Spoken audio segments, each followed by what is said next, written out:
kalau mau menanggapi orang-orang yang memang kita sayangkan dalam arti kata saya menyayangkan anak muda yang mestinya berprestasi di dalam kancah nasional maupun dalam perpolitikan, tapi berangkatnya sudah dalam kondisi dan kelompok-kelompoknya tidak ada kata lain selain menyinyir, menjelekkan orang, memojokkan orang, intoleran. Padahal tanpa disadari mereka sendiri yang intoleran. Mencari-cari kesalahan orang. Kalau tidak dapat direkayasa dibuat orang itu salah. Contoh masalah pembangunan JIS dan lain sebagainya. Itu kan pokoknya dicari-cari. Jadi yang sebenarnya intoleransi itu karena tidak bisa move dalam kekalahan 2017.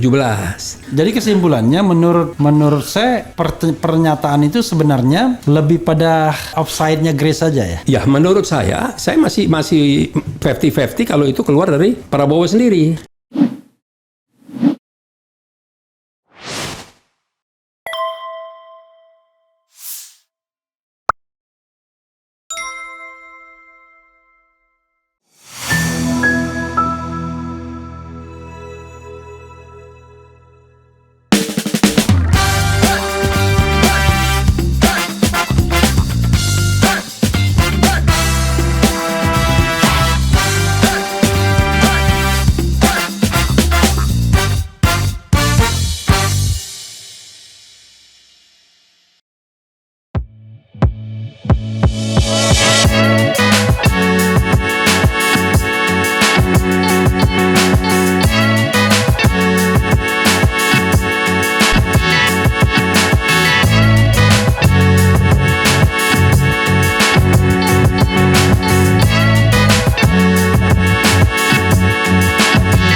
Tapi kan kalau kita lihat Pak Prabowo juga dulu dekat dengan kelompok-kelompok intoleran tuduhannya. Di mana PSI dianggap menerima orang yang dekat dengan orang yang berseberangan dengan ideologi PSI. Ya, itu memang kita kritisi, tapi beliau dalam sebuah percakapan santai gitu ya. Siratnya saya lupa kata-kata persisnya, tapi tersiratnya dan ada eksplisitnya juga, cuman word by wordnya saya lupa.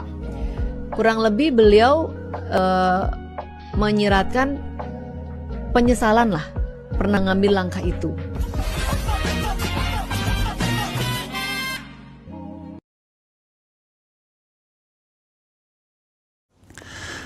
Assalamualaikum warahmatullahi wabarakatuh, sobat RH sekalian. Jumpa lagi di channel yang keren ini. Keren channel. Ya, sahabat sekalian, bicara tentang kelompok intoleran ya. Jadi kalau kita menonton penyinyiran, ini kita bicara kelompok intoleran.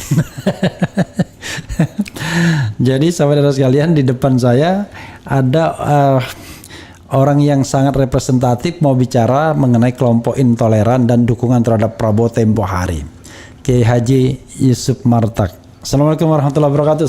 Waalaikumsalam warahmatullahi wabarakatuh. Saudara sekalian ya, saya panggil Syekh Yusuf.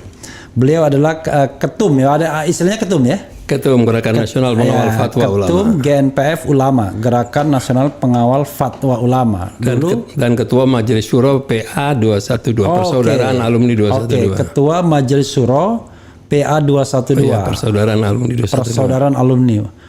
Jangan-jangan Majelis Syuro FPI juga enggak ya? Enggak, itu lebih senior lagi. Lebih senior lagi ya. Oke.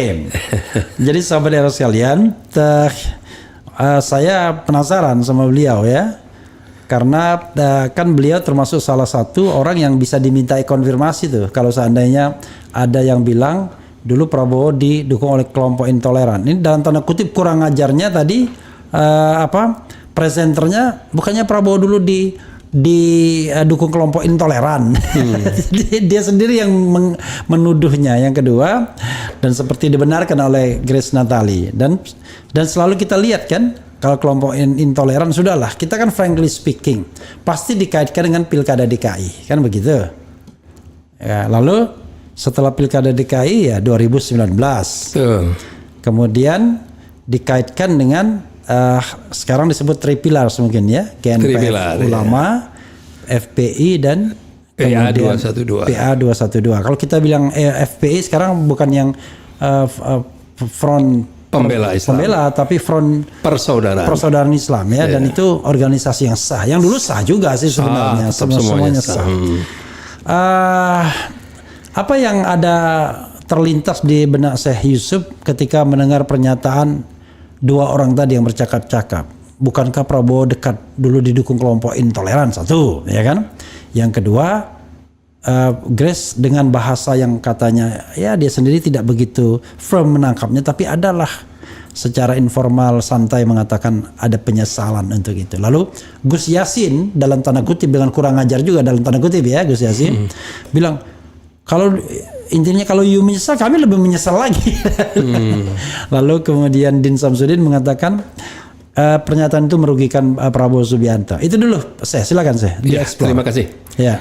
Jadi begini, Bung Refli, kita kalau mau menanggapi orang-orang yang memang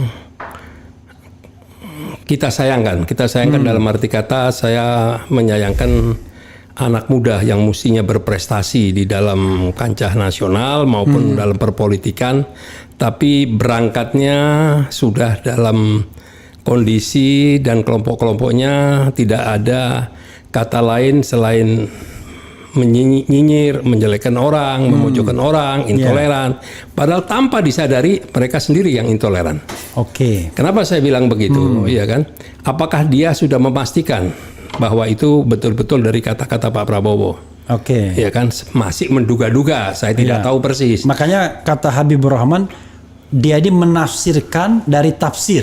Betul. Jadi bukan menafsirkan dari teks, tapi menafsirkan dari tafsir. Oke, betul. silakan. Karena apa? Ya sudah, itu dagangannya. Iya. Nggak ada lagi dagangannya. Seperti contoh ketuanya, begitu juga kan, cari kesalahan. Pokoknya kerjaannya mencari-cari kesalahan orang. Kalau tidak dapat, direkayasa, dibuat orang itu salah. Contoh masalah pembangunan JIS dan lain sebagainya, itu kan pokoknya dicari-cari.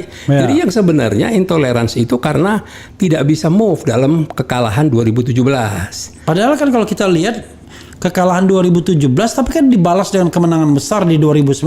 Satu pilpres, satu pilkada DKI, kan nggak imbang mestinya. Persis, kalau kemenangannya benar-benar didapat dengan kemenangan yang murni. Iya. Nah, kalau kemenangan itu memang nyatanya memang ada rekayasa dan lain sebagainya, jadi kepercayaan diri itu pasti tidak ada. Oke. Nah, jadi sebelum jauh-jauh hari, sebelum pilpres yang 2024, sebelum pendaftaran, bla bla bla, sudah mulai mencari-cari, iya kan? Nah, kita nih tolong dipahami kepada anak-anak muda, terutama Grace ini ya kan.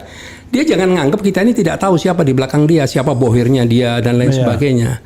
Kita ini tahu, jadi memang pesanan yang anti-Islam banget. Nah, betul tadi Pak Din Samsudin menyatakan akan merugikan Prabowo. Sorry, ini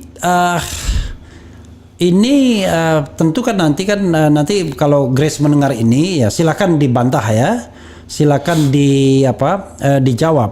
Tapi memang begitu ya konstelasinya. Artinya dia pun sebenarnya bukan orang yang independently menyatakan itu, tetapi memang ada kekuatan-kekuatan lain di belakang itu ya, Syekh ya. Iya, otomatis. Nah, kenapa? Karena tidak punya fondasi, tidak punya. Tapi ini statement yang bisa dipertanggungjawabkan tentu ya. Tentu. Oke. Kelihatan tidak punya. Ini partai ini menurut saya tidak punya misi, tidak punya visi, tidak punya misi.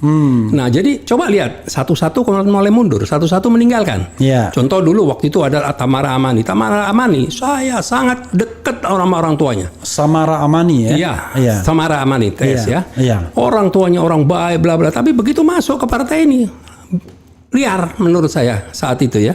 Tapi penilaian ya, opini ya. Iya. Tapi alhamdulillah belakangan akhirnya meninggalkan. Jadi ini sebenarnya partai ini sudah mendekati tamat menurut saya gitu ya kan. Bukan saya mengecilkan, tidak. Tapi berpolitiklah yang santun, yang ini tunjukkan seorang anak muda yang berprestasi, ya kan?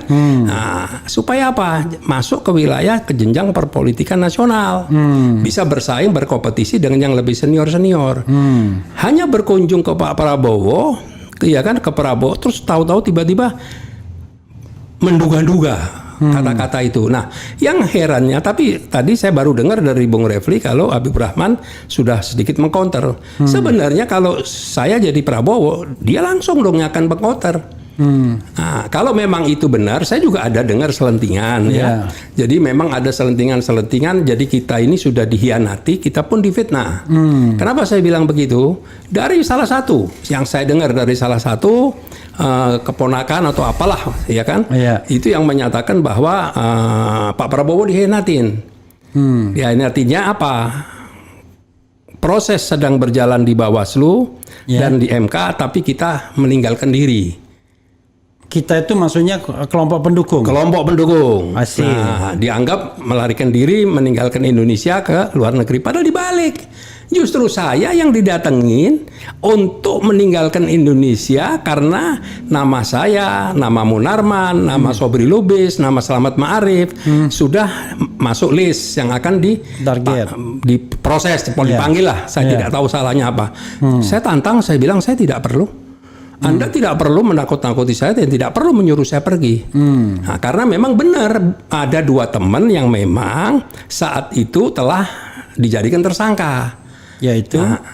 Ya saat itu Haikal Hasan dan Bahtiar Nasir. Oke. Nah, Haikal Hasan, Bahtiar Nasir untuk masalah yang katanya TPPU ya, bukan masalah lain kan? Nggak ada kaitannya sama perjuangan kita. Iya, masalah TPPU ya. TPPU, gitu. Nah, jadi kita didatangi dan kita diminta meninggalkan. Lu alasannya apa?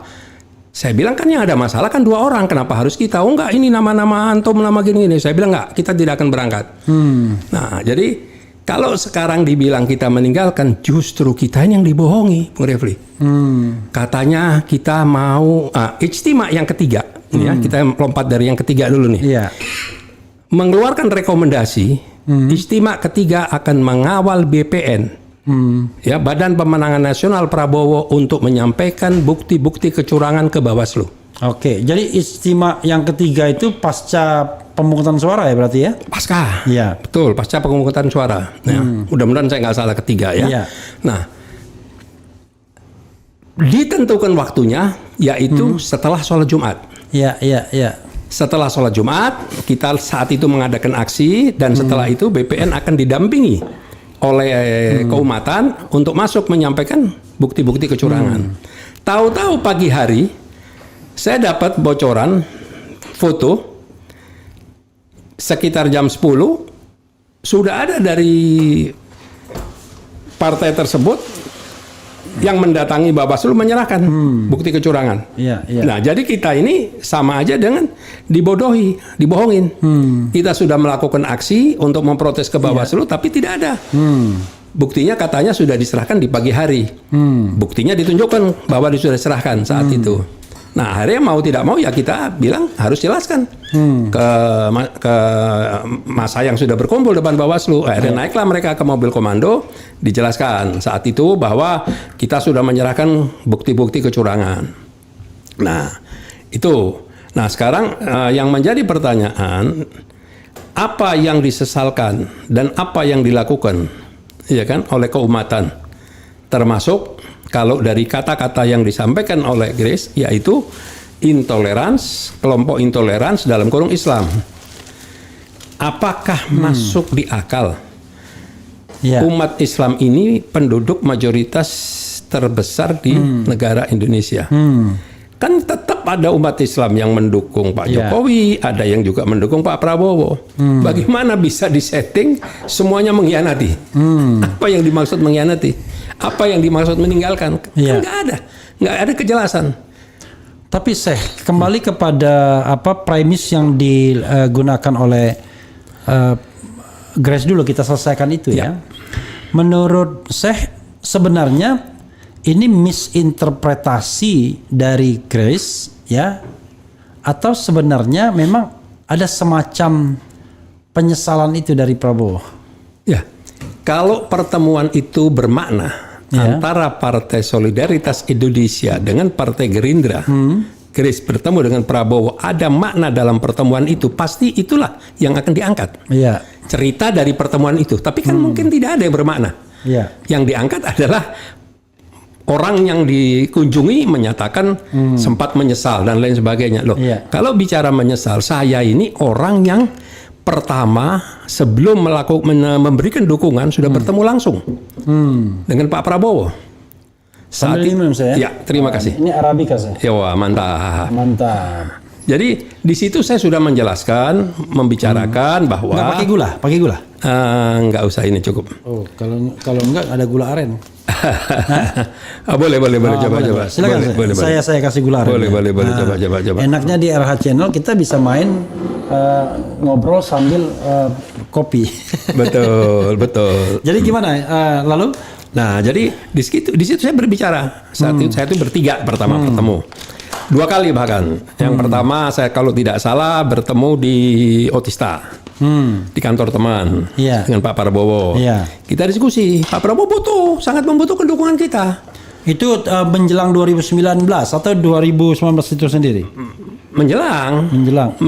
Okay. Jadi sudah mendapat rekomendasi dari istimewa yang kedua. Oke. Nah, yang kedua kita makan malam bertiga di rumah Pak Prabowo juga. Nah, di situ juga disampaikan. Ya, makasih. Juga disampaikan. Nah, memang benar ada ucapan dari Pak Prabowo. Bagaimana caranya tidak terlalu menyolok dukungan ini. Asik. Iya kan? Nah, nanti kalau saya sudah menang, ya otomatis kita berikan peluang, kita berikan kesempatan, kita berikan lah gitulah bahasa-bahasa itu. Tapi saya selalu berargumentasi berbeda. Saya bilang, Pak, kalau memang ikhlas butuh dukungan, nggak bisa sembunyi-sembunyi. Iya kan? Karena Bapak tidak salah, ini secara konstitusional dan kita ini bukan organisasi yang terlarang, bukan gerombolan, kita ini tidak dibayar, kita ini tidak ada kontrak, kita ini tidak ada kesepakatan, kita tidak minta apa-apa, kita membiayai diri kita sendiri Rp1. Kalau ada yang pernah berbicara, pernah memberikan Rp1, silakan berhadapan dengan saya. Jadi clear, kita ini tidak pernah Rp1 pun menerima apapun. Jadi kesimpulannya menurut saya pernyataan itu sebenarnya lebih pada offside-nya Grace saja ya? Ya, menurut saya masih 50-50 kalau itu keluar dari Prabowo sendiri. Iya, rasanya kalau kita pakai nalar ya, kok menyesal? Kalau tidak ada dukungan kelompok Islam, nggak ada suaranya. Nah, makanya nanti saya akan bicara ke situ. Iya kan? Iya. Kalau kelompok abangan sudah katakan sudah ke PDI, misal, contohnya begitu. Terus nanti Islam yang modernis, kan? Sudah ke Anies, misal. Nah, yang mau dukung ini siapa? Iya. Mau dukung siapa? Saya nggak ngerti gitu. Umat Islam yang mana? Yang toleran atau yang nggak toleran? Yang mana? Apa yang pernah dilakukan oleh kita? Kalau cuman PSI kecil banget kan ibaratnya. Saya nggak tahu itu apa bisa diterima apa nggak. Saya nggak tahu. Iya. Orang semua juga tahu kan. Oke, jadi kita lampaui itu bahwa ya kita anggap saja bahwa nggak mungkin lah Prabowo menyesal seperti itu ya. Itu kan offside-nya Grace Natalia aja mungkin ya dalam menafsirkan omongan itu. Iya, tapi dalam perjalanan tatkala Pak Prabowo sudah dinyatakan kalah, karena akhirnya diajak bergabung. Tanpa ada basa-basi, tanpa ada bicara, tanpa ada diskusi, pemberitahuan pun saja tidak ada. Ya, silahkan kalau memang dianggap tidak ada perlunya. Tidak ada masalah. Yang bergabung kita tidak ada masalah. Kita senang, nggak ada masalah. Cuman ingat, orang yang pernah jungkir balik, orang yang pernah mendukung, yang berdarah-darah, yang meninggal, yang lain sebagainya, itu banyak. Nggak pernah ada yang ngurusin. Tapi di akhir-akhir mengeklaim katanya sudah dibantu. Yang membebaskan adalah dari kelompok Prabowo dan lain sebagainya. Sampai dibawa-bawa selama Habib di penjara, semua dibiayai, pengacaranya dibiayai. Siapa? Ketemu siapa? Duduk sama siapa? Silakan bicara di media. Kita akan counter semua atau berhadapan-hadapan dengan kita. Oke. Jadi tidak ada itu semua. Saya ingin mengatakan justru yang merasa ditinggalkan adalah kelompok pendukungnya ini kan, terbalik ya. Betul. Gitu. Itu. Nah, udah gitu makanya tadi saya bilang sudah kita ini dihianatin, difitnah pula sekarang. Oke. Makanya saya kalau ada yang menyatakan, karena ini saya dengar ya, saya nggak tahu ya. Bagi saya yang saya dengar itu adalah saya tidak tahu benar atau tidak, tapi dari keluarga dalam yang menyatakan bahwa kita meninggalkan. Saya bawa paspor nih, Bung Refli. Oke. Paspor saya lihat, saya agak emosi memang mendengar dianggap saya melarikan diri. Ini paspor saya ada, dan di sini saya mencatat tanggal-tanggal proses di MK. Ya. Tanggal 21 sampai 24 Mei adalah permohonan. Tanggal 11 Juni registrasi. Tanggal 28 Juni MK membacakan keputusan sengketa. Semuanya saya ada di Indonesia. Oke.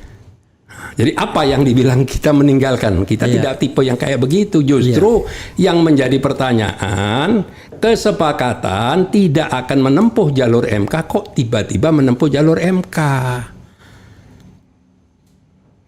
Waktu itu kesepakatan siapa untuk tidak menempuh jalur MK itu? Permintaan beliau sendiri. Oh, I know. Artinya dia nggak percaya proses di MK ya? Tidak percaya. Makanya ada protes di Bawaslu itu ya? Iya. Dan yang lebih konkret lagi dibentuklah tim 8 pengacara. Oke. Iya kan? Yang diketuai oleh Bambang Wijayanto. Oke. Nah, tim 8 itu di antaranya ada Denny Indrayana. Yang beracara di MK itu. Yang beracara di MK. Yang awalnya sebenarnya bukan bagian dari kesepakatan. Iya, nah saya waktu mendengar adanya penunjukan kepada 8 orang pengacara, saya kaget, saya protes keras saat itu. Akhirnya ditengahin lah oleh Pak Safri Samsudin. Okay. Nah, diberikan penjelasan begini. Akhirnya saya diajak bertemu di rumah beliau. Dihadirkan 8 orang ini di rumah Pak Safri. Oh, di rumah Pak Safri. Ya. Oke. Saya hadir saat itu. Saya dengan Haji Munarman, dengan Ustadz Slamet Ma'arif, Ustadz Sobri Lubis, dan Habib Hanif Alatas. Di sebelah kanan saya masih ingat saya duduk di tengah, sebelah kanan saya waktu itu BW berhalangan hadir, Denny Indrayana ada, Nasrullah ada, terus ada beberapa Lutfi, terus beberapa pengacara. Lutfi Yazid ya? Iya, kalau tidak salah. Lutfi Yazid, teman saya juga itu. Betul. Saya mau diajak tetapi saya nolak waktu itu.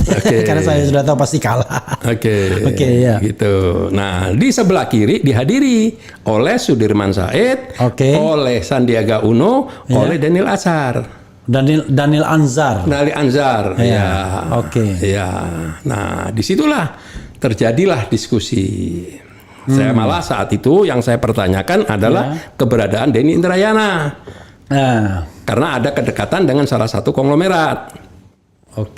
Nah, bagaimana dia akan duduk sebagai pengacara sementara dia punya kedekatan dengan salah satu konglomerat? Oh, itu Mekarta ya? Iya.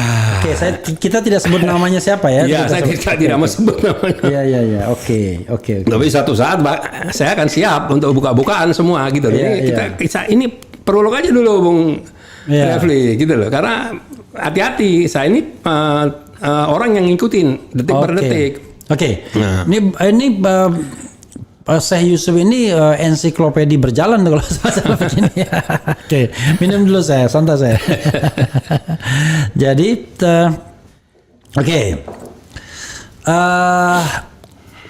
itu perjalanan ketika dukungan kemudian macam-macam ya.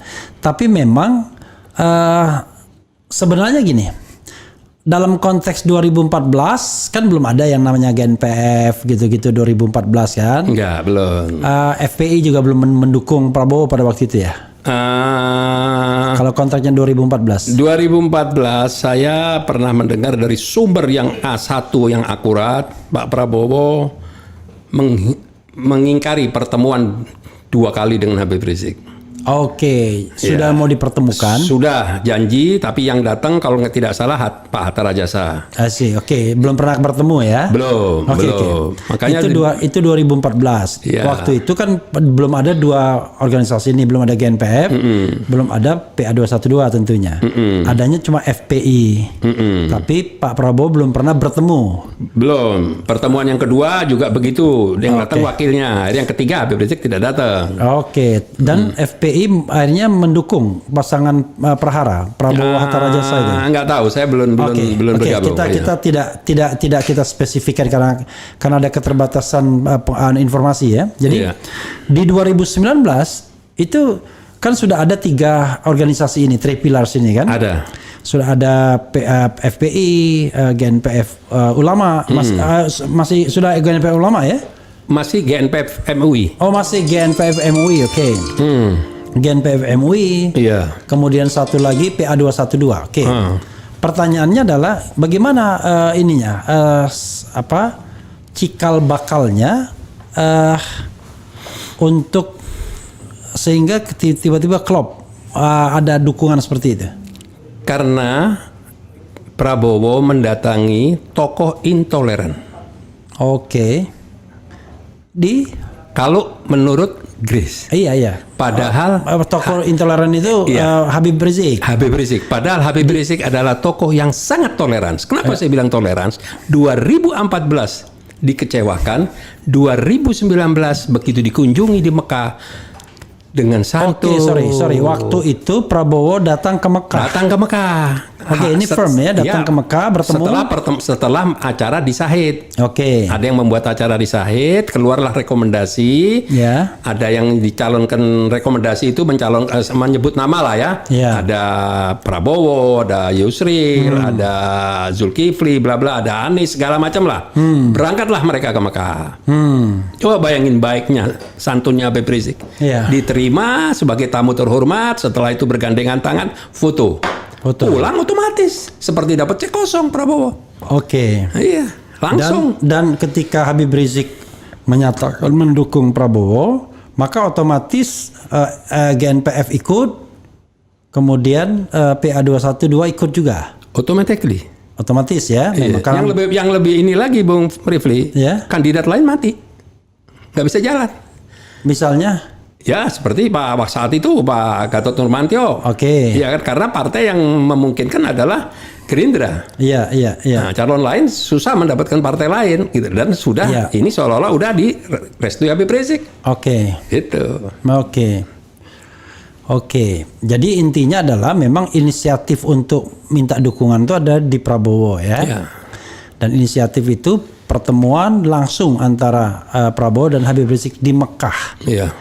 Setelah itu foto, dan itulah yang dikapitalisasi dan sebagai sign bahwa Habib Rizik mendukung Prabowo, kan begitu. Betul. Dan lalu diikuti oleh jemaahnya ini. Betul. GNPF Ulama. Betul. GNPF MUI atau Ulama? MUI. Akhirnya berubah ke GNPF Ulama. Sudah berubah ke GNPF Ulama. GNPF Ulama, PA212 dan FPI sendiri kan. Mungkin juga beserta organisasi lainnya ya yang terafiliasi. Oke. Tapi kalau sepanjang yang saya tahu, kan sebelum ada dukungan Habib Rizik itu kan ada berapa kali ijtima ulama? Ya, ijtima ulama yang pertama. Ya, itu kalau bisa bulan apa, tahun berapa? Waduh, persisnya lupa saya. Atau tahun aja? Tahunnya 2019 juga. Oh, 2019 semua ya? Iya, 2019 juga. Oke. Nah, saat itu kita mengundang 5 partai. Oke. Ya, Gerindra, PKS, PAN, Berkarya, PBB. PBB, oke. Nah, kita undang Gubernur DKI saat itu Anies Rashid Baswedan juga kita undang. Oke. Di situ. Nah, dari situlah keluarlah rekomendasi. Apa rekomendasinya? Nah, rekomendasinya kita akan membuat ijtima kedua untuk menentukan siapa capres yang akan kita dukung. Oke, jadi ijtima pertama itu belum ngomong apa-apa. Belum. Oke. Lalu ijtima yang kedua dihadiri 1.500. Ya, gabungan antara ulama, habaib, tokoh nasional. Di mana? Di Sleepy Hotel. Oke. Peninsula Hotel. Oke, Hotel Peninsula di Sleepy. Sleepy, ya? betul. Ya. Betul. Hasilnya? Yaitu hasilnya akan membuat ijtima yang kedua untuk menentukan kandidat yang mau kita dukung. Enggak, itu baru ijtima pertama yang 1.500 itu. Iya. Nah, lalu ijtima yang keduanya? Ijtima kedua barulah keluar rekomendasi. Di mana? Dihadiri oleh kurang lebih hampir sama ya. Iya, kurang lebih hampir sama. Nah, disitulah keluar rekomendasi mencalonkan capres Prabowo dengan wapresnya 2 pilihan dari kalangan ulama. Satu, Dr. Salim Segaf Al-Jufri selaku Ketua Majelis Syuro, Ya. yang dimana beliau adalah Ketua Majelis Syuro Partai PKS, Ya. dan dia juga sebagai boleh katakan backgroundnya Ustadz, lulusan Madinah, jadi keulamaannya dapat, politisnya dapat, Oke. gitu. Dan satunya murni ulama UAS. Oh, ijtima ulama kedua itu merekomendasikan 2 orang ini. Iya. Salim Segaf Al-Jufri Dan dengan Ustadz Abdul Somad. Oke. Iya. Nah, tapi lagi-lagi ditolak. Yang nolak Prabowo yang menolak. apa kaitan sama Prabowo? Kenapa? Apa kaitannya dengan Prabowo? Ya, Prabowo mungkin punya kandidat. Oh, sorry. Kandidat Sorry, lain. maaf. Ini untuk menentukan wakil presidennya. Ya. Lalu presidennya kapan menentukan ijtima ulama menentukan presidennya? Setelah ditolak, Ya.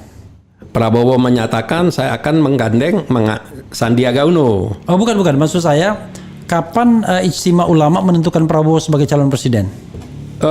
Istimewa yang pertama, kedua. Kedua. Iya. Oh, sorry. Ijtima kedua itu Prabowo presidennya, wakilnya alternatif. Salim Segaf Al-Jufri dengan atau UAS. Ya, kita sodorkan, silakan dipilih. Ya, tapi Prabowo menolak. Oke, Ya, lalu Pak Prabowo menyatakan saya akan pilih Sandi. Oke. Nah, karena ini hasil dari istimewa, ya kita mau tidak mau mengembalikan kepada istimewa yang berikutnya. Oke. Kita sampaikan kepada peserta istimewa yang kedua, ini hasil keputusan oleh Prabowo adalah akan memilih Sandiaga Uno sebagai wapres. Disampaikan di dalam forum. Loh, kan tadi kan penentuan itu di ijtima kedua. Iya.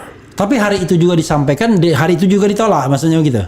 Iya, begitu kita menyerahkan rekomendasi, ditolak. Nah, begitu ditolak, langsung dijelaskan lagi saat itu juga. Enggak, kita buat istimewa lagi selang berapa waktu. Istimewa yang ketiga berarti? Istimewa ketiga. Oke. Disitulah kita sampaikan bahwa ini sekarang Pak Prabowo menolak dan Pak Prabowo mau mengambil Sandi. Apakah kita tetap akan mendukung Prabowo dengan Sandi? Istimewa memutuskan tetap. Ya, udahlah lanjut.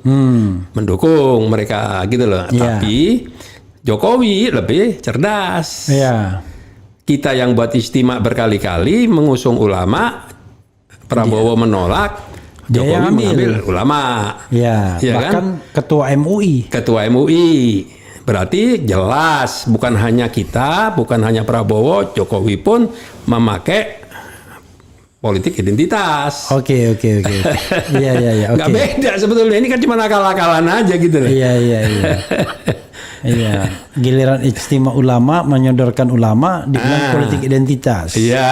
Tapi kalau yang lain enggak. Iya, begitu. Oke.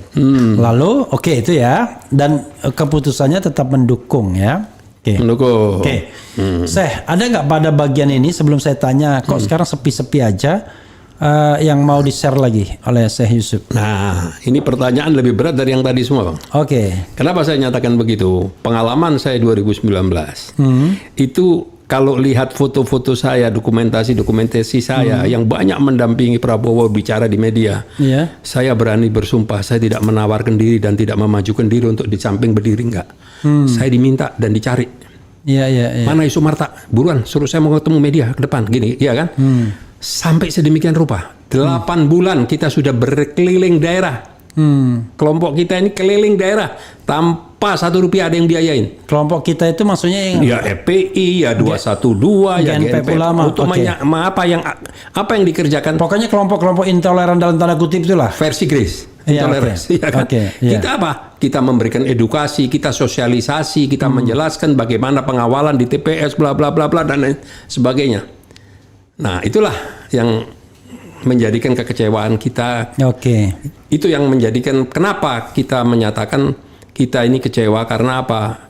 Perjuangan kita sebesar itu dan kita yakin bahwa saat itu kita menang, Prabowo itu sebetulnya menang. Yakin kan? Begitu? Sangat yakin. Sangat yakin. Nah, tapi dengan mudahnya kita dipatahkan. Dan jangan salah, Bung Refli. 8 pengacara ditunjuk, ini belum bekerja, ditunjuk lagi pengacara lain. Iya. Makanya saya bilang, kalau buka-bukaan berat. Saya ini benar-benar ngikutin dari awal gitu loh. Iya. Oke. Nah, nanti silakan ditambahkan lagi saya. Pertanyaannya begini. Sekarang ya kita tahu bahwa pendaftaran itu kalau mau ditambah lagi saya. Cukup. Kalau mau pendaftaran itu kan nanti Oktober. Walaupun saya baca ada yang keliru mengatakan tanggal 7 sampai 9 September, tapi yang saya tahu Oktober. Iya. Nanti November pengumumannya, lalu 45 hari kampanyenya. Betul. Sampai sekarang kok masih sepi-sepi aja ya kelompok intoleran ini dalam tanda kutip. Maksudnya tidak bergerak kemana-mana. Kenapa? Kan pada waktu kemarin juga belum pendaftaran, ya kan? Waktu Prabowo bahkan dicarikan wakilnya kan begitu. Betul. Gitu. Bahkan mencarikan calon presidennya kan begitu. Betul. Nah kalau sekarang kok kesannya sepi-sepi aja dari ijtima. Dulu ada ijtima, entah ijtima dari mana kayak katanya mencalonkan Sandi kira-kira 1 tahun atau 2 tahun yang lalu. Yeah. Tapi ya saya mengatakan ini entah jurusan mana kita nggak ngerti ya. Tapi ijtima ulama yang pernah mendukung Prabowo itu sampai sekarang kok belum belum ada gaungnya gitu. Yeah. Kenapa? Jadi gini. Pertama-tama saya mundur lagi ke belakang. Sebelum kita mengadakan ijtima, kita mengadakan roadshow. Oke. Kita membentuk tim, kita mengadakan roadshow, berkunjung ke masing-masing partai. Yaitu 5 partai tadi. Dan satu syaratnya, setiap kunjungan kita ditemui oleh ketua umum dan sekjen. Oke. Dan saat itu Pak Prabowo juga nemuin kami, Muzani, Pak Drizon, ada Giono, ikut duduk semua di situ. Nah itu Gerindra. Yang lainnya juga sama. Oke. Nah, saat itu Ijtima mengusulkan kandidat capres dan cawapres itu sudah jelas. Disetting atau dikerjakan dari awal dengan diundangnya 5 partai. Hari ini kan kita tidak punya komunikasi dengan partai-partai yang mendukung kandidat ini. Bahkan terkesan partai-partai itu takut dan menghindari yang pernah mengecewakan juga kita semua. Oke. Yang berseberangan jauh dengan kita semua. Oke. Nah, tapi itulah politik kan, hari ini itu teman, politik. hari ini teman, besok lawan, itu kan biasa. Saya setuju. Jadi kita juga mendiskusikannya, kita juga membahasnya intens, bahkan semalam pagi. Daripada kita berseberangan jauh dan kita sebut aja lah dulu Nasdem gitu kan. Betul. Nasdem kan dulu mencalonkan Ahok kan, berhadapan dengan Anies kan, yang didukung oleh kelompok intoleran dalam tanda kutip ini kan. Betul. Begitu. Nah, jadi kita hati-hati karena satu tidak ada permintaan dukungan kepada kita. Asik. Kita memang sengaja kita tidak mau masuk lubang yang 2 kali. Yang boleh masuk lubang 2 kali hanya keledai. Nah, satu itu ya kan. Yang kedua, kalau kita salah mengambil langkah, terus tiba-tiba nanti ditolak atau banyak ditentang, kenapa harus bekerja sama dengan partai gini-gini? Nah, inilah yang harus kita hati-hati dan benar-benar gitu. Nah, jadi kita tidak mau gegabah. Dan kita juga melihat dari situasi politik, 3 kandidat semuanya belum ada tanda-tanda mau menggandeng siapa cawapresnya. Nah, jadi kita pertama berbeda antara 2019 dengan 2024. Kita tunggu sampai siapa kandidat yang akan digandeng. Ya kita kalau mau ngomong ya ngomong to the point, ya kita mungkin tidak ke kanan, tidak ke kiri, ke tengah. Ya kan, kalau ke tengah kan berarti ke Anies. Anies bukannya kanan? Kenapa? Kanan kalau Anies ya. Dulu, sekarang di tengah. Anies sekarang di tengah. Dalam arti kata dia mengambil jalan yang netral, kanan kiri dia, supaya dia bisa punya kedekatan kan. Kita berikan kebebasan. Jadi kita tidak. Tapi kan kalau kita bicara sekarang justru spektrumnya Prabowo bergerak dari kanan ke kiri sekarang kan. Betul. Tapi kalau dengan 3 ini, Ganjar kiri juga, tengah kiri, tengah kanan. Gitu. Betul, tapi kita menganalisa karena ada 3, kita anggap kanan, kiri, 1 tengah. Biar gampang penyebutan, tidak repot. Iya, cuma sebagai penyebutan saja gitu. Jadi supaya kita jelas ya kan.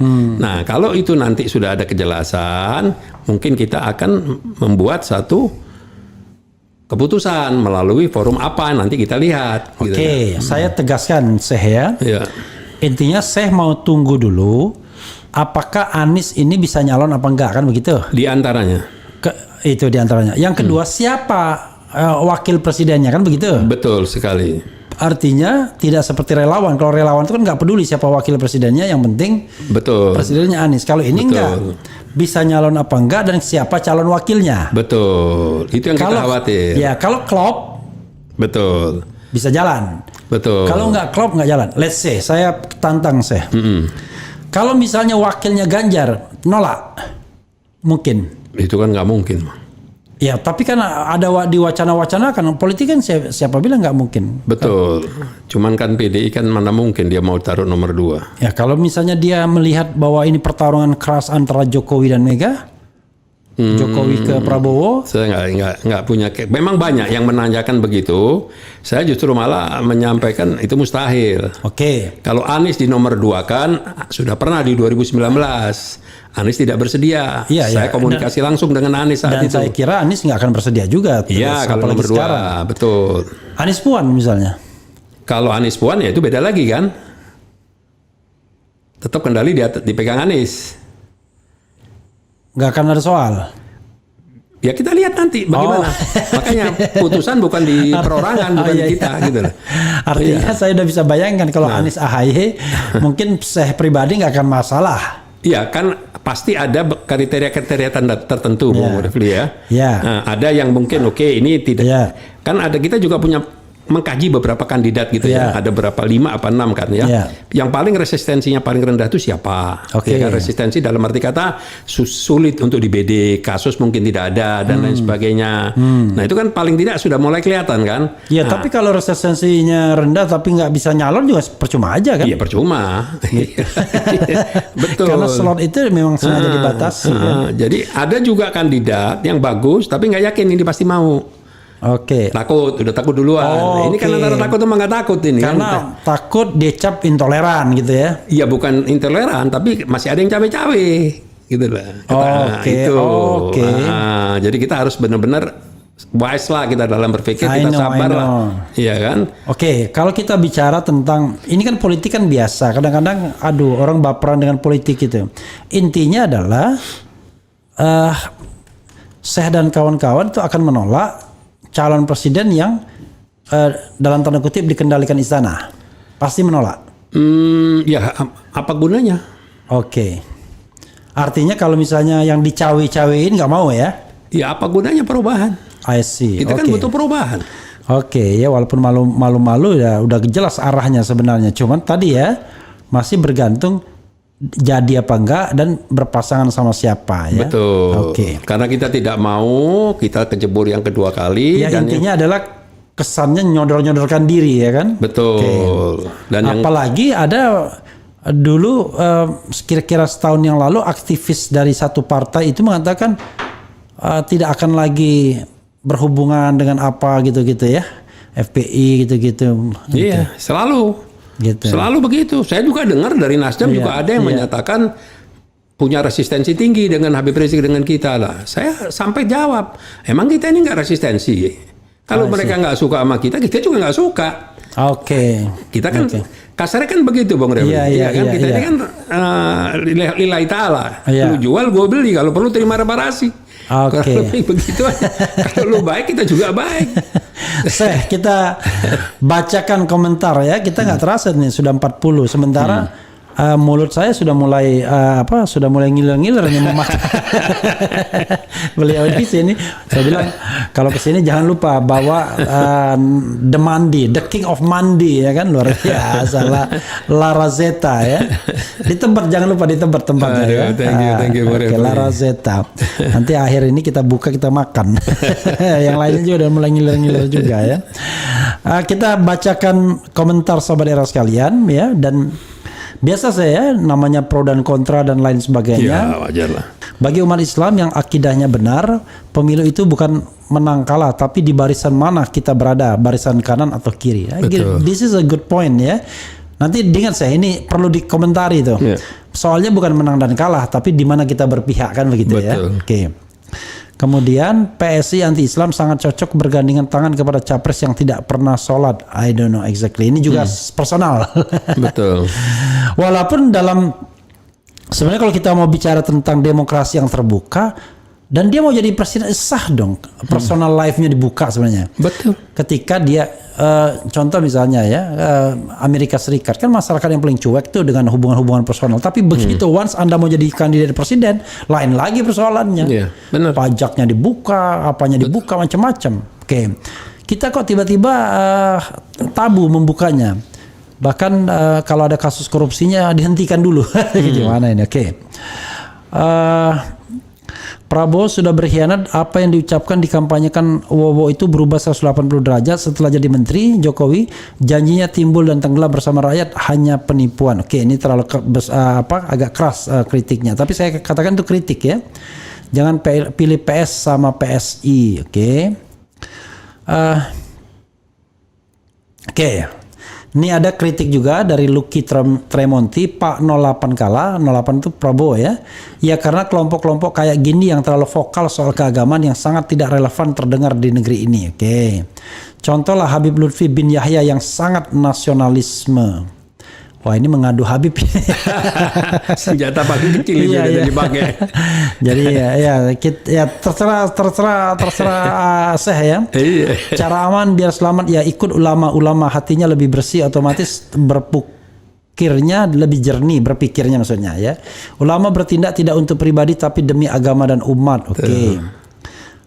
Dulu saya tuh dukung Pak Wowo karena ikut ulama, sekarang pindah pilih Pak Anies. Oke. Pak Wowo itu maksudnya Prabowo ya. Kadang-kadang netizen ini itulah. Prabowo menyesal didukung oleh kelompok Islam menurut Ketum PSI. Jika benar maka haram untuk memilih Prabowo. Jangan main haram-haraman ya. Jangan sesuatu yang dihalalkan oleh Yang Maha Kuasa tiba-tiba kita haram-haramkan ya. Kemudian kecuali kalau ada fatwanya ya gitu. Dari dulu saya nggak suka Anies ya, beda lagi. Wong zaman lagi heran sama Rifki Harun. Oh apa nih? Saya bilang Rifki Harun lagi ya. Oke. PSI Partai Pro ngahok, dukung Bowo dan Bowo nyesal didukung umat Muslim dan ingat juga sebelum ngahok menista. Oke, ini kita tidak usah balik-balik kepada masa dulu ya. Silakan saya dikomentari pertanyaan terutama tadi pertanyaan soal menang dan kalah itu soal lain, tapi yang paling penting adalah di mana kita berpihaknya gitu. Dan lalu tadi yang dari Lucky Tremonti tadi yang agak keras katanya Prabowo kalah itu ya karena yang begini-begini ini katanya orang-orang yang terkesan gitu ya, wah terlalu vokal soal agama dan lain sebagainya yang membuat yang didukung kemudian kalah. Walaupun versi lain mengatakan menang sebenarnya. Oke, silakan. Ya, jadi kita kembali lagi kepada topik awal. Ya. Intoleransi. Ya. Apakah kita mendukung Pak Prabowo itu pernah menanyakan keislamannya, pernah sholat apa tidak, dan lain sebagainya? Kita tidak pernah. Oke. Kurang apalagi toleransi, apalagi yang diperlukan. Ya. Kita punya toleransi ini sudah kebablasan. Iya. Kebablasannya kenapa saya bilang? Oh negara sudah hampir habis kok. Iya. Cuman sekarang aja orang-orang ini bazar-bazar dan lain sebagainya ini memang dibayar khusus untuk mengerjain, untuk melaksanakan itu aja. Okay. Terus gencarkan intoleransi lah, radikal lah, ekstrim lah. Apa yang pernah kita lakukan? Padahal kata saya Didu kemarin kita berusaha membuka RAPBN 2024, negara sudah bangkrut katanya. Kalau dibilang radikal, lebih radikal mana seorang aparat kepolisian bintang 2 apa bintang 1 membunuh anak buahnya aja sampai 5 peluru. Kita pernah bunuh apa kucing enggak, semut enggak? Iya. Enggak ada. Jadi semua ini hanya framing aja. Selalu jadi yang kasihan institusinya. Kena daripada sumpah atau mungkin kekecewaan orang dan lain sebagainya. Yang bagus jadi kena keseret jadi jelek. Dan juga yang agak mengherankan itu ya tadi narkoba ya tidak, korupsi ya tidak gitu. Persis. Oke ya. Oke. Ini ada yang bilang di mana tanggung jawab Prabowo maksudnya ketika HRS dikriminalisasi dan pengawalnya dibantai. Padahal umat Islam emak-emak sudah berjuang nyumbang duit bahkan korban nyawa saat demo Bawaslu. Jahat banget. Ini mau diulang-ulang lagi sih atau udahlah anggap aja masa lalu? Enggak juga ya? Kita bilang itu sudah lewat, sudah masa lalu. Cuma di mana ada capres dan cawapres dengan semangat ngumpulin duit dari massa dan dibawa pulang tuh duit nggak tahu dibawa kemana. Walaupun pokoknya berapa kurang tulus ya. apa, kurang ikhlas apa itu kan, mak-mak kayak begitu kan. Oke, saya lebih menyesal dulu 2 kali mendukung Prabowo. 1 komando ikut pilihan HRS. Kalau kita bicara tentang HRS ya, Habib Rizik Syihab, dia terkesan juga sangat hati-hati sekarang. Itu kenapa sih? Belum ada suara dia yang mengarahkan apa-apa. Saya mau frankly speaking beginilah, kalau mau jujur ya. Kalau kita bicara tentang misalnya ingredient, bahan mentah dari pemimpin ini, kan Anies kan jauh sekali dianggap lebih merepresentasikan umat kan sebenarnya kan, dibandingkan Prabowo, dibandingkan Jokowi, dibandingkan Ganjar kan begitu. Maksud saya kita kan harus bicara apa adanya. Yang namanya orang itu ada kecenderungan kan, kayak Refli Harun, nggak bisa saya dibilang kanan banget. Ibaratnya mimpin sholat yang besar aja nggak pernah ya kan, ngaji di depan umum juga nggak pernah, ceramah juga nggak pernah. Jadi karena itu kalau menempatkan saya pasti di barisan ya tengah-tengah kanan sedikit, kira-kira begitu kan. Karena ilmunya ya begitu-begitu aja. Kalau di tengah bareng manis doang. Kenapa? Kalau di tengah berarti bareng sama manis. Iya, artinya tengah-tengah doang, tengah-tengah kanan doang. Ya kan? Tapi kalau misalnya Habib Rizik kan berbeda. Dia bisa memimpin umat, dia bisa memberikan guidance, dia bisa memunculkan ayat, ya kan? Dan kadang-kadang yang membantahnya orang yang nggak paham juga, ya kan? Betul. Ya. Tapi kok sekarang kesannya dia hati-hati, sembunyi-sembunyi, diam-diam atau gimana, Syekh? Ya enggak juga, kan kalau 2019 Habib kan adanya di Mekah. I see. Sekarang ini kan Habib berada di Indonesia. Tapi masih dalam status bebas bersyarat. Bebas bersyarat. Sampai Juni 2024 kan? Iya. Ya. Tapi yang minta restu, minta masukan, nunggu instruksi, waduh, hampir setiap hari 20-30 ulama, kiai dari daerah-daerah itu semua menanyakan terus. Habib bilang sabar. Oke, sabar. Maksudnya dia nunggu komando gitu ya? Betul. Oke. Nah, dan Habib terupdate sekarang ini beda. Waktu sama di Mekah kita hanya cuma bisa main dari WA, nunggu sebulan sekali kita ke sana. Kalau sekarang everyday dia bisa mendengar. Dia sendiri bisa mantau. Bisa mantau dan bisa mendengar masukan-masukan. Dan Masya Allah sekali. Orang saya kagum sekali dengan Habib Rizik itu mau mendengar. Bahkan kadang-kadang kita ini diberikan kesempatan bicara seluas-luasnya, baru menganalisa, baru mengambil kesimpulan, dan kesimpulan keputusan pun diambil secara mufakat bersama. Sekarang pertanyaannya, saya sendiri percaya dengan instrumen pemilu ini, saya meragukan. Iya, saya meragukan karena dari kandidat-kandidat dan tokoh penanggung jawab di pemilu, dipasangnya orang di KPU dan lain sebagainya, dan sudah ada beberapa indikasi-indikasi. Cuman kan kita sebagai warga negara yang baik kan tetap kita harus menjunjung tinggi kan, ini kan hajatan hajatan setiap 5 tahun sekali ya, kita akan tetap ikut ini hajatan itu nasional, hajatan konstitusional. Mau tidak mau secara konstitusional dan ini hajatan nasional ya kita akan tetap, makanya kita akan mewaspadai. Nah itulah yang akan kita pertanyakan nantinya, Bung Refli, kepada kandidat yang akan kita dukung, kepada Anda punya nggak kapasitas untuk menjaga suara misalnya kan begitu kan? Kalau nggak ada gunanya kan? Iya, kalau kita diberikan kesempatan, dulu kan sudah kita tawarkan, kan tidak pernah dilibatkan. Oke. Dulu pernah menawarkan untuk menjaga suara. Sampai selesainya pencoblosan saya belum pernah melihat SK. Sedangkan nama saya masuk di Dewan Pengarah 8 orang. Dewan Pengarah BPN.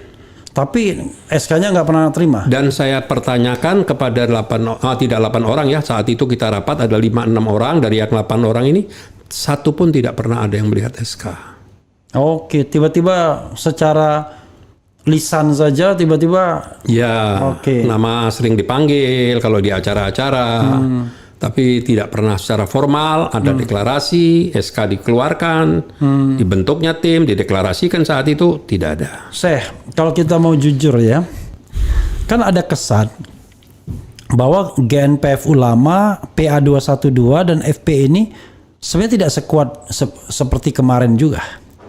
Bahkan kemarin tuh ada yang mengatakan itu kan karena ada gelombang lain yang membuat kemudian gelombang itu menjadi besar ya, 212 itu. Gimana penilaian itu? Ini kita kaitkan dengan kemampuan kelompok ini ya, so-called kelompok ini untuk bisa misalnya dilibatkan dalam mengawal perolehan suara misalnya. Ya, jadi begini, Bung Refli. Iya. Kalau saat-saat itu aparat tidak represif sekarang. Kalau kita bicara untuk aksi-aksi di lapangan. Ya. Tapi kalau yang namanya loyalitas tidak ada berubah. I see. Tidak ada berubah. Saya bukannya bicara tinggi, tidak. Buktikan saja. Ada nggak dari kita yang sudah benar-benar membelot, menyimpang atau menyeberang jauh? Insya Allah nggak ada sampai hari ini. Ya, Apalagi satu dua tokoh mungkin ya. 1-2 tokoh yang memang nggak punya masalah, kurang lebih biar aja lah kita lepas saja. Tapi secara organisasi tetap solid ya. Alhamdulillah. Oke, misalnya kalau saya tunjuk kekuatan FPI dulu dengan sekarang sama saja atau gimana? Saya melihat kalau dari cakupan secara nasional kewilayahan lebih kuat sekarang.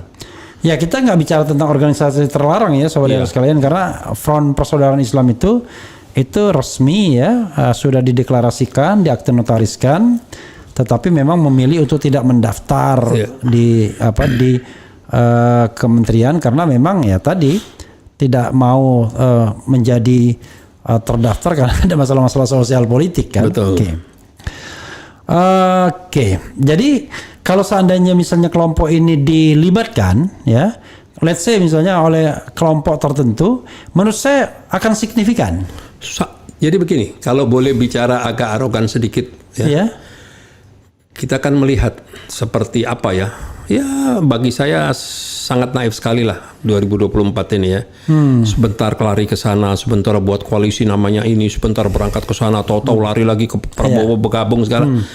Saya kalau boleh mencoba menganalisa dari hasil-hasil rapat kita, 3 partai yang bergabung pun itu menurut saya dalamnya sudah keropos. I see. Sudah lari sebagian sudah ke Anies dan lain sebagainya. Oh, 3 partai yang bergabung ke Prabowo. Iya, kurang lebih. Ini menurut saya. PAN, Golkar, dan PKB. Menurut saya. Oke, tidak apa-apa. Saya sedih sekali kalau menganalisis saja dipermasalahkan. Betul. Ya, kenapa saya bilang begitu? Nah, sekarang pertanyaan, kalau harus dijumlas, iya kan? Saya masih yakin jauh lebih besar loyalis Habib Rizik dengan sisa-sisa partai yang bergabung. Kalau bisa menghadirkan 13-11 juta di Monas, itu kan orang yang datang 1 orang. Iya. Kalau kali 4 sudah berapa? Jadi kalau 20 juta aja bagi saya tidak terlalu berlebihan gitu lah. Nah, boleh dibuktikan. Sekarang boleh dibantah, tapi ayo dibuktikan nanti di 2024. Tapi misalnya ya, tiba-tiba katakanlah salah satu kandidat membutuhkan kelompok ini untuk mengawal suara. Ya kan? Dengan militansi dan lain sebagainya. Selama ini kan yang paling jago untuk mengawal suara kan PKS biasanya. Karena militansi mereka kuat. Betul. Karena begini biasanya, kalau kita mau mengawal suara, kita mau nongkrong dari pagi sampai sore, kira-kira begitu. Betul. Kalau misalnya begitu selesai kita pulang, orang lain bisa macam-macam. Betul. Kelompok ini siap, Sangat siap. Dan tidak perlu dengan biaya yang berlebih-lebihan, bahkan kalau perlu tidak ada biaya. Oke. Itu yang kita lakukan di 2019.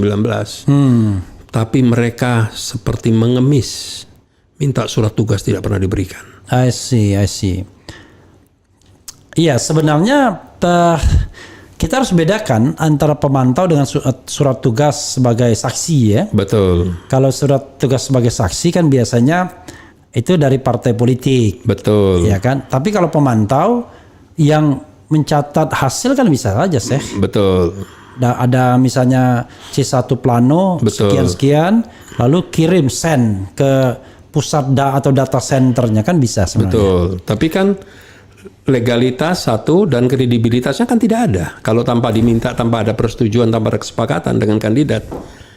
Iya. Laporannya nggak bakal bisa bilang. Bukan begitu. Itu kan sudah harus masuk sistem dong. Betul. Kalau nggak masuk sistem ya nggak akan acceptable ini laporannya. Gitu. Betul. Karena kan saya sekarang sedang mengembangkan sistem yang bisa laporan C1 itu masuk ke data center begitu ya. Jadi ribet kita ini gara-gara kita nggak yakin pemilu bisa jurdil. Benar. Makanya akhirnya perlu ngitung sendiri. Karena kan kalau partai itu Bung Refli, Iya. kan begitu nanti kan mereka sibuk sendiri masing-masing ngurusin pencalekan, Iya. ini dan itu, Iya. pilpresnya dan lain sebagainya. Kalau kita kan tidak ada beban itu, tidak ada nyalek, tidak ada Oke. apa, ya kan? Oke, jadi bisa konsentrasi penuh ya. Bisa konsentrasi penuh, full.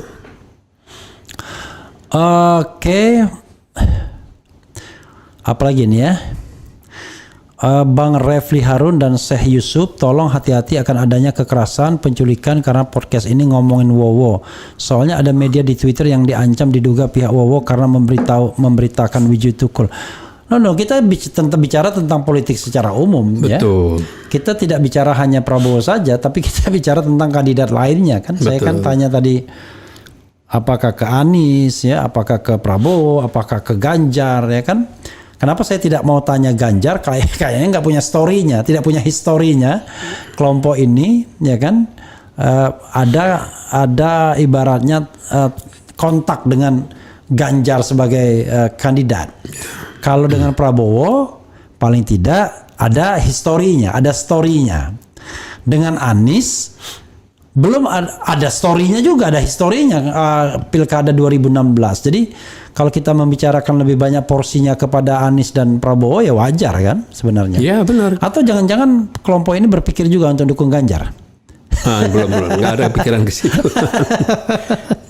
jadi yang kita bicarakan, yang kita sampaikan itu kan adalah semuanya adalah true story. Satu, Iya. yang kedua adanya isu-isu yang memang keluar. Oke. Kalau satu, dua mungkin kita tidak tanggapi. Makanya tadi waktu pembukaan saya, kenapa kok tidak Prabowo sendiri yang mengkonter omongan Grace? Iya, Karena selesai clear, kita udah nggak perlu lagi berkomentar, tidak perlu bantah. Dia takut. Karena yang dirugikan beliau sendiri. Ya, tapi dia kalau dia bantah PSI, jangan-jangan mikir dia, waduh nanti istana nyoret dia. Dan berbisa ini lidah ini. Iya, Ini berbisa, bukan bilang kelompok intoleran, bukan. Dalam kurung Islam. Ya nanti kita lihat lagi ya, memang. Tapi begini juga Syekh ya. Saya terus kita kan kalau gaya bahasa itu ada pas pro toto totem pro parte. Kita menyebut umat Islam tapi untuk organisasi-organisasi tertentu kan. Demikian juga kalau kita menyebut organisasi tertentu, kita nggak bisa bedakan dengan umat Islamnya, ya.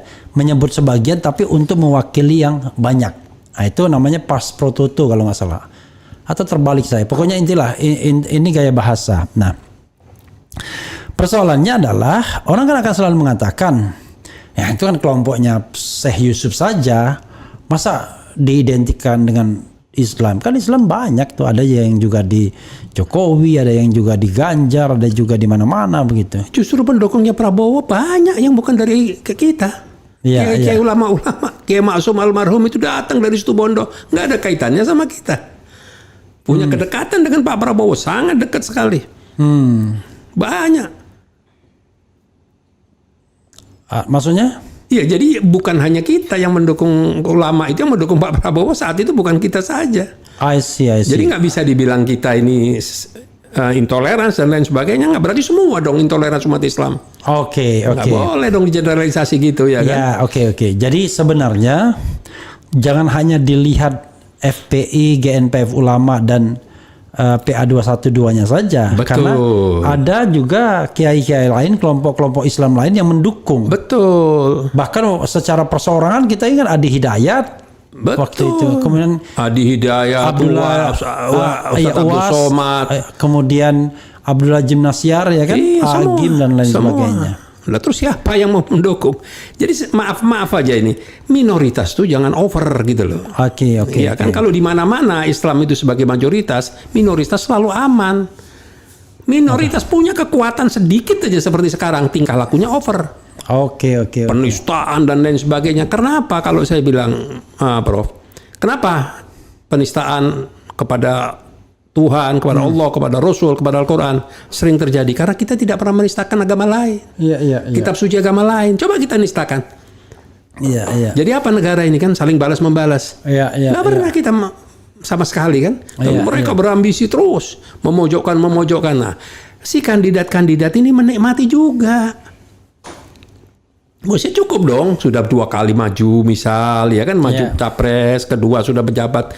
Mesti kan lebih kenegarawanannya kan mesti ditunjukkan kan. Iya, iya. Itu.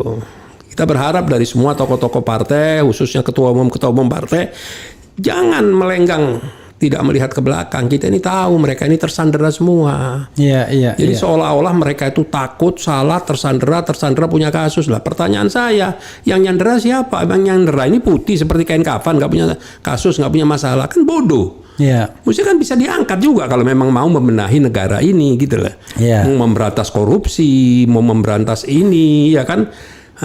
Artinya supremasi hukum ditegakkan dan lain sebagainya, kan mereka kalau bergabung kalau mau politik saling sandra, ya yang disandra dan yang menyandra belum tentu kalau mereka semua parlemennya bersatu, iya, iya.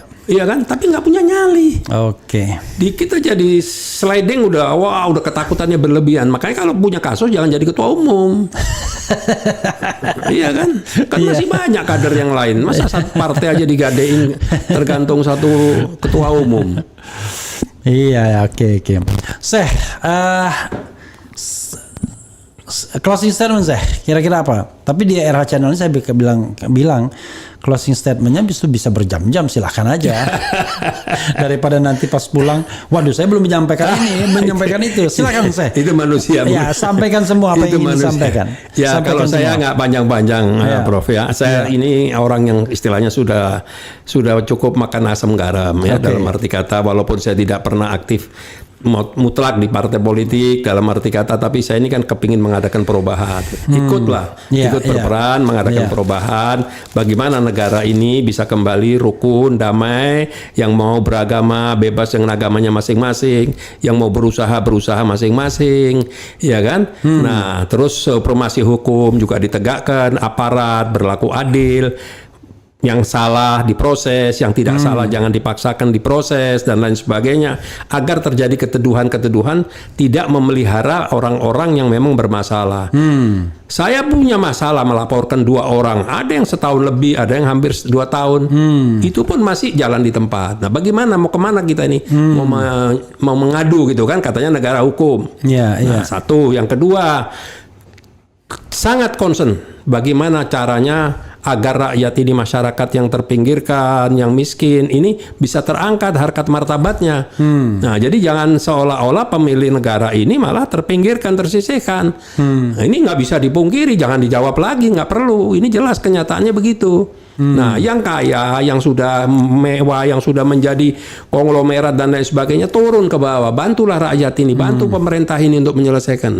Nah, terus hutang juga harus dihentikan, jangan terus-menerus seperti begini. Siapa yang mau membayar nanti? Nah, walaupun kalau kita nggak ngutang nggak bisa juga.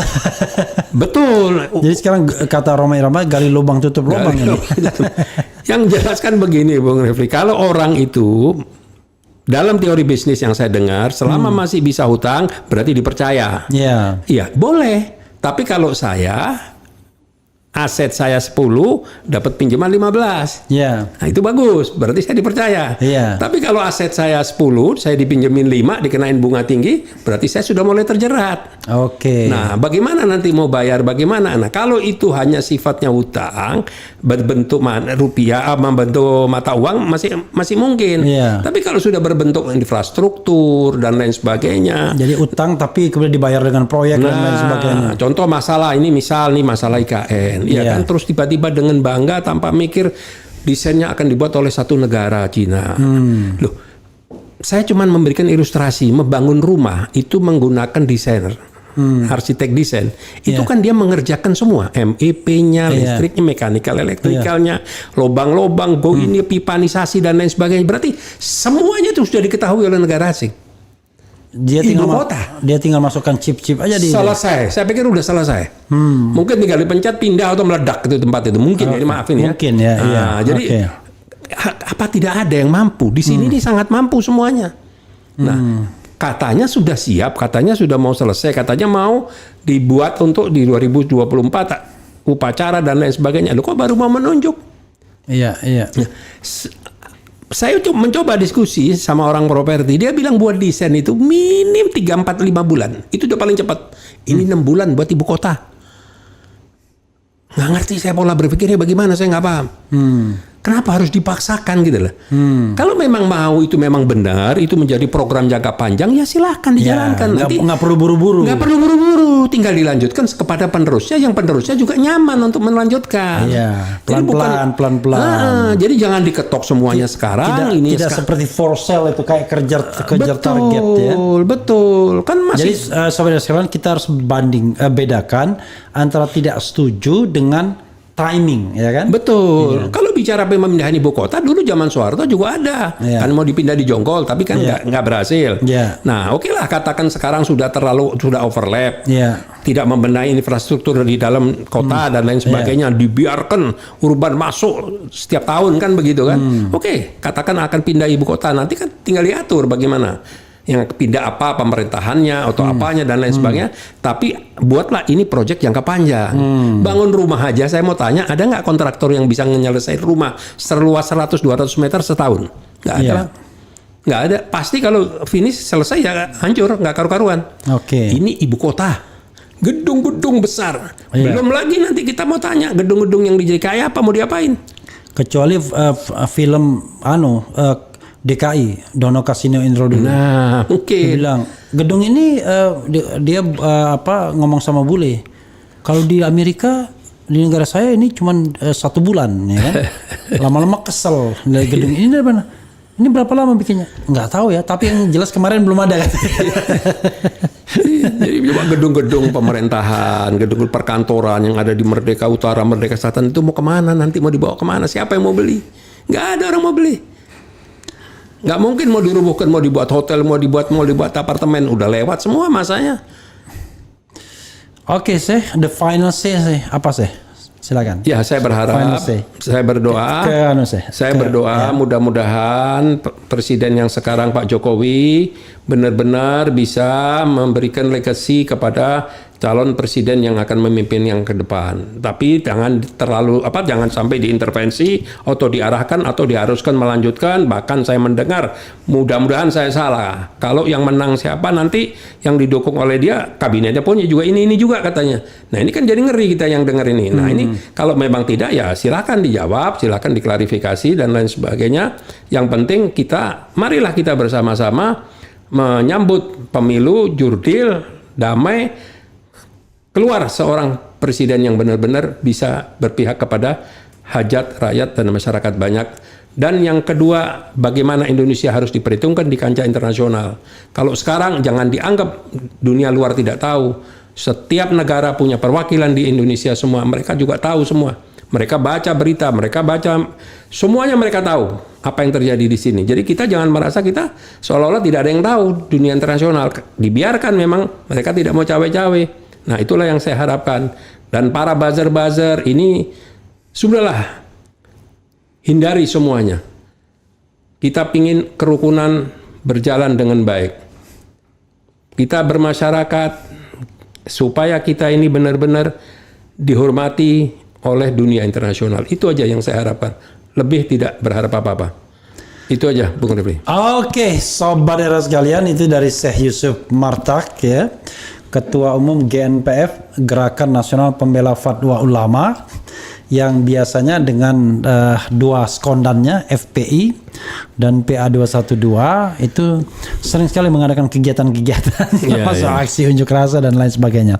Kita nantikan apa gebrakan mereka selanjutnya, terutama untuk Pilpres 2024. Tapi sebelum kita tutup, terima kasih saya sudah dikasih ini saya. Sama-sama. Oke, ini kita buka ini. Ini kesukaan Prof. Refli ini kita mesti bawain. Jadi saudara sekalian, terima kasih banyak ya. Nah, satu aja, satu jalur aja. Oh, satu jalur ya? Iya, situ aja lebih enak ya. Ini biar ditutup. Oke. Nah, luar biasa ya. Nasi mandi kambing. Oke. Laras hitam. Laras hitam ya. Jangan lupa ditebet. Tebet. Barat dalam raya 17. Apa? Tebet? Barat Dalam Raya 17. Barat Dalam Raya 17. Nomor 17. La Rosetta ya. Oke. Makasih saya. Sama-sama. Wassalamualaikum warahmatullahi wabarakatuh. Pokoknya kalau saya datang ke sini, saya pajakin ke nasi Oh, kambing. ikhlas. Oke. Ikhlas. Thank you very much.